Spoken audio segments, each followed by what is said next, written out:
I'm Mark Kayser in Las Vegas at the 2014 SHOT Show in the Smith & Wesson booth with Laurel. What's new in personal defense? Really excited this year at this SHOT Show. We have the Model 69, which is our first L-frame revolver chambered in .44 Magnum. For those of you who love this caliber, this is now in a smaller revolver frame. It is 5 shots.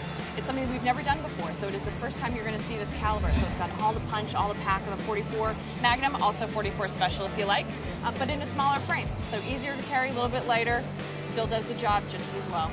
Compact, and it's got a lot of punch right here at Smith & Wesson.